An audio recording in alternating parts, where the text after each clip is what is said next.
Hello, this is Ada Sashri presenting the Diversity Workshop audio presentation for Baker College's Cultural Diversity 3210 class. And we'll be taking a look at appearance discrimination. How someone looks really affects how others treat them.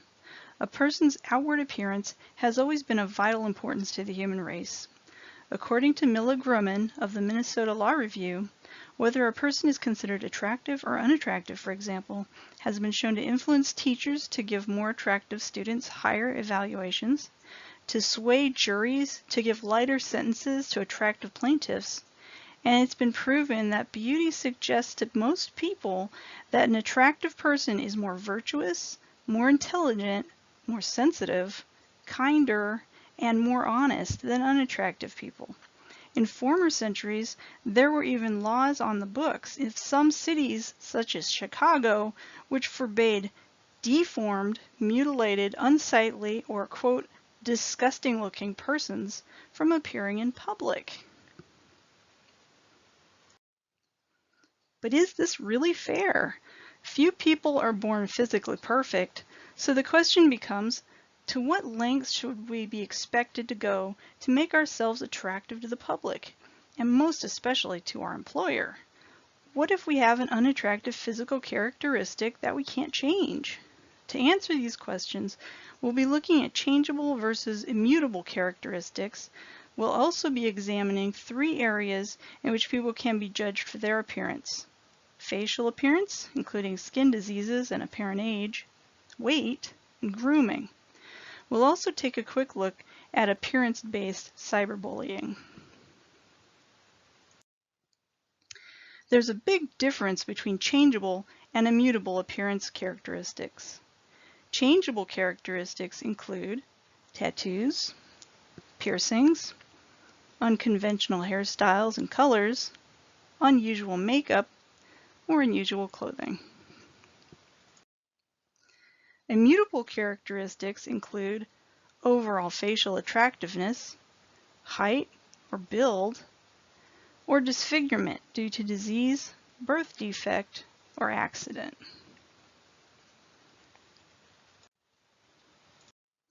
Most employers will discriminate based on changeable characteristics such as whether an employee has tattoos or a hairstyle that cannot be covered.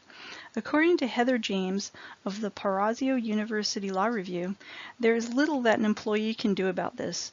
An employer can't discriminate on a protected status such as that of age, race, color, religion, sex, or national origin. But they can legally tell an employee whether or not they can wear their jewelry or display a tattoo. On the other hand, a lot of employers also discriminate on whether an employee is attractive overall, which is something they can't change.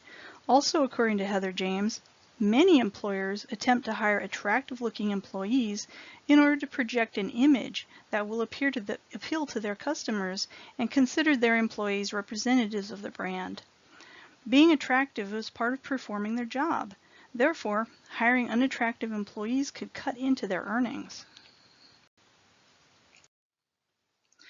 As competition for jobs gets stiffer, appearance discrimination could become more intense. In South Korea, this is already the case.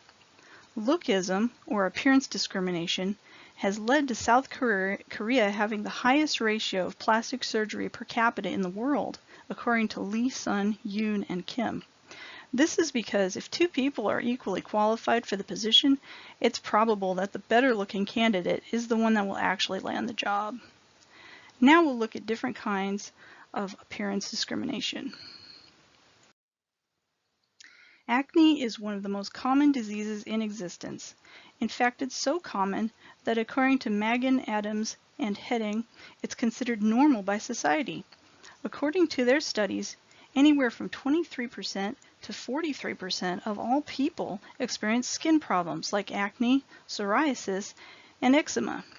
Having a skin disease is no one's fault, but unfortunately most people with a skin disease suffer teasing and bullying because of it, including insensitive remarks and social isolation.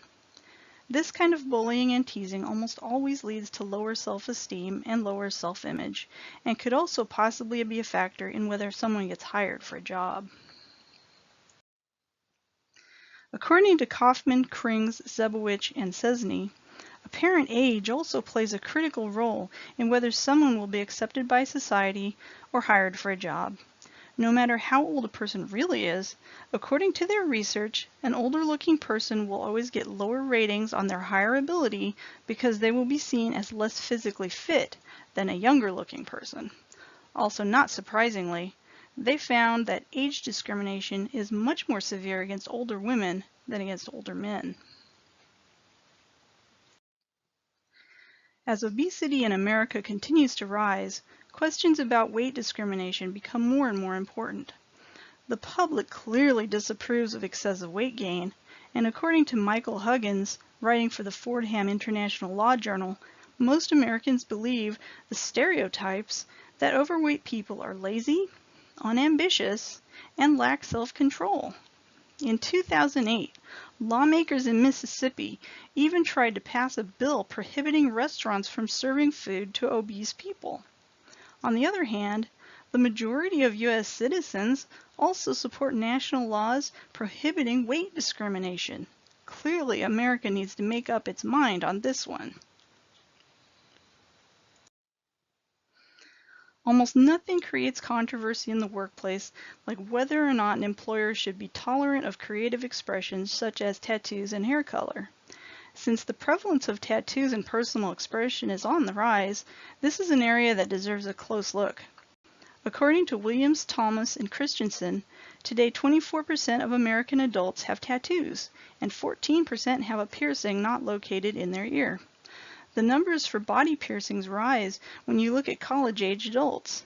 32 to 51% of young adults have a body piercing.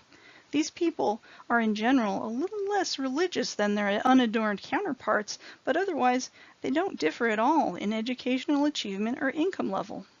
If having a tattoo and/or a piercing doesn't change your GPA or your job smarts, should it matter so much in the modern workplace?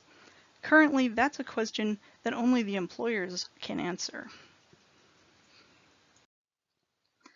The last area we will look at is cyberbullying as concerns appearance. Cyberbullying is the most prevalent among adolescents, and according to Byrne, Friesen, and Kling, most common on Facebook, probably because Facebook is the most popular social media site in use today. They report that 1 in 10 adolescents experience cyberbullying because of their appearance, and that girls are cyberbullied more often than boys and with greater result. This is because, as the adolescents studied by these researchers say, there really didn't have to be anything deviant about a girl's appearance for her to be cyberbullied. Instead, girls are often bullied in order to purposefully hurt them. The cyberbullying of teens takes two forms: bullying directed at another adolescent's clothing style or directed at their body. While boys tended to shrug off this kind of harassment, girls often felt that the mean-spirited comments created irreversible damage.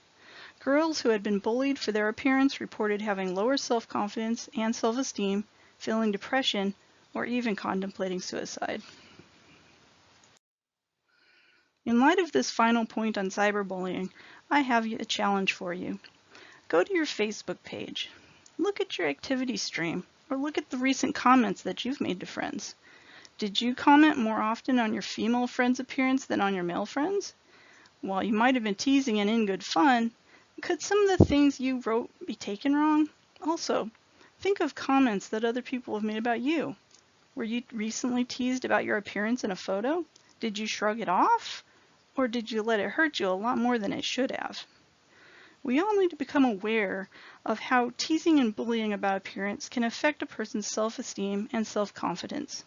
It's something that we all know we should do, but it's so easy to go with the flow and join in with society, what they're doing all around us. We just need to make sure that we keep in mind this fact. Appearance matters, and what you say about other people's appearance will affect them. Thank you for listening to my PowerPoint presentation on appearance discrimination.